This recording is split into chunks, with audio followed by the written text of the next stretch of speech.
Okay, हमें problem given है divisible permutation. इसमें हमें क्या बोल रहा है, हमें एक इंटीजर गिवन है n और हमें परमुटेशन कंस्ट्रक्ट करनी है जिससे हमारी ये वाली कंडीशन सेटिस्फाइड हो। कंडीशन क्या है, हमें एडिसेंट का एब्सोल्यूट डिफरेंस डिविजिबल करना है किससे, i से, ith इंडेक्स से। और ये हमें 1 से लेकर n-1 इंडेक्स तक फॉलो करना है। और इसने बोला है कि ऐसी परमुटेशन ऑलवेज एग्जिस्ट करेगी। परमुटेशन क्या होता है, 1 से लेकर n तक डिस्टिंक्ट सारे एलिमेंट होने चाहिए और उनकी फ्रीक्वेंसी 1 होनी चाहिए एग्जैक्टली। n हमारा 100 तक है तो यानी हम इसको n क्यूब तक चला सकते हैं। देखो n इक्वल टू 3 के लिए उसने एग्जांपल दिया 2 3 1। n इक्वल टू 3 के लिए 2 3 और 1। इसका मतलब जो हमारी पी आई है, P I minus P I plus 1, modulus I 0 होनी चाहिए, है ना। तो इसके लिए देखते हैं I equal to 1। I equal to 1 के लिए यानी इनका डिफरेंस, आई इनका डिफरेंस आएगा 1, 1 मॉडुलस 1 0। तो यानी ये वाला इंडेक्स सेटिस्फाइड है।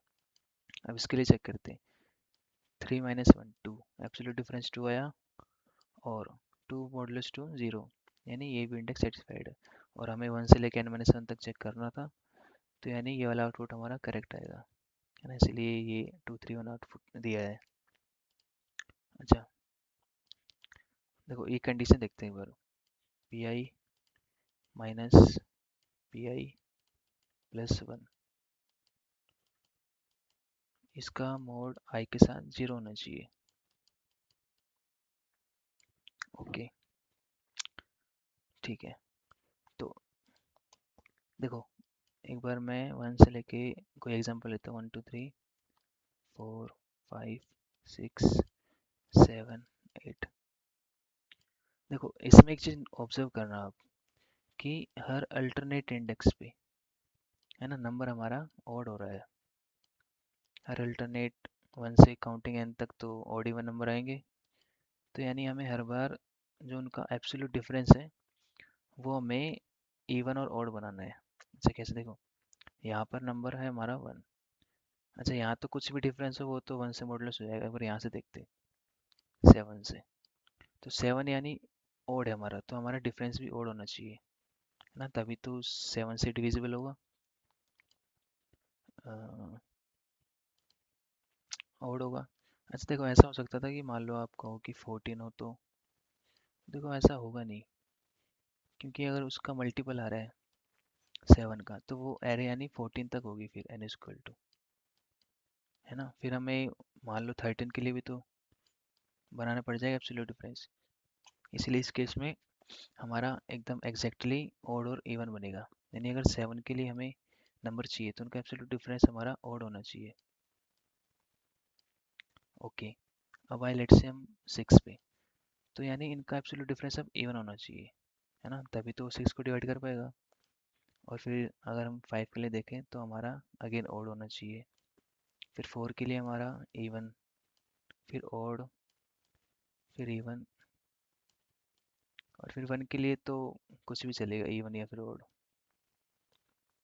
ठीक है, तो हमने ये देखा, यानी हम अपनी कंस्ट्रक्शन पीछे से करते हैं ना, क्योंकि देखो 1 के लिए तो कोई भी नंबर वैलिड हो जाएगा, तो हम पीछे से देखते हैं। देखो 7 के लिए हमें क्या चाहिए, 7 के लिए हमें मल्टीपल ऑफ 7 चाहिए, है ना, 7 चाहिए या फिर 14 चाहिए या फिर 21। पर हमारे लिए 7 ही मिल पाएगा इसमें। अच्छा 7 चाहिए तो हम क्या करते हैं, हम लेट से 8th इंडेक्स पे 8 रख लेते हैं, और यहाँ पे क्या रखेंगे, फिर यहाँ पे हम 1 रख देंगे, क्योंकि फिर हमारा डिफरेंस हो जाएगा 7 का।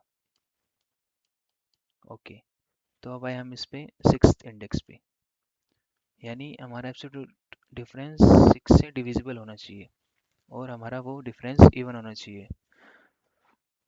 अच्छा तो हम यहाँ पे क्या रखेंगे, देखो यहाँ पे हमने रख दिया 1, और डिफरेंस अगर हमें 6 चाहिए तो हम यहाँ पे रख देंगे 7 सिंपली। अच्छा अब हम आए 5th इंडेक्स पे, तो अब हमें डिफरेंस चाहिए 5 का, तो हम क्या करते हैं यहाँ पे 2 रख देते हैं, है ना, उससे डिफरेंस आएगा हमारा 5। और अब हमें डिफरेंस चाहिए 4 का 4th इंडेक्स पे, तो हम यहाँ पे रख देंगे 6। क्योंकि 6 में से 2 जाएगा एब्सोल्यूट डिफरेंस तो आएगा 4, और 4 डिविजिबल है 4 से। अब हमें चाहिए डिफरेंस 3 का, तो हम यहाँ पे रख देते हैं 3, क्योंकि 3 माइनस 6 एब्सोल्यूट डिफरेंस 3 है, मॉडुलस 3 0।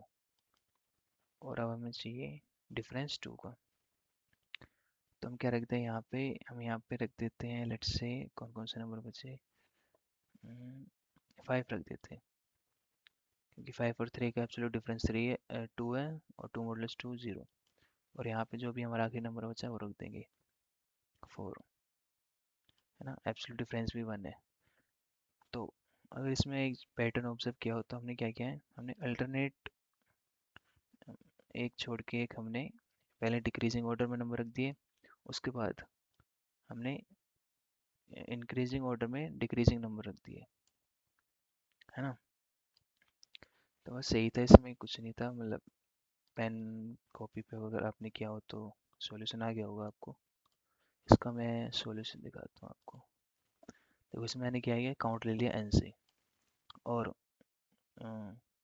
यानी इवन प्लेसेस पे मैंने क्या किया है, n-1 से स्टार्ट किया है, और एक छोड़ के मैंने आंसर ऑफ 5 पे c रख दिया, और c को मैंने सेपरेट कर लिया है। फिर जो हमारे इंडेक्स, जो हमारे एलिमेंट बच गए हैं ना, जिस पोजीशन पे 0 है, तो वहाँ पे हम क्या करेंगे, बाकी रिमेनिंग एलिमेंट्स प्लेस कर देंगे और हम आंसर को प्रिंट कर देंगे। तो बस इसका यही था सॉल्यूशन। आई होप कि आपको समझ आया हो।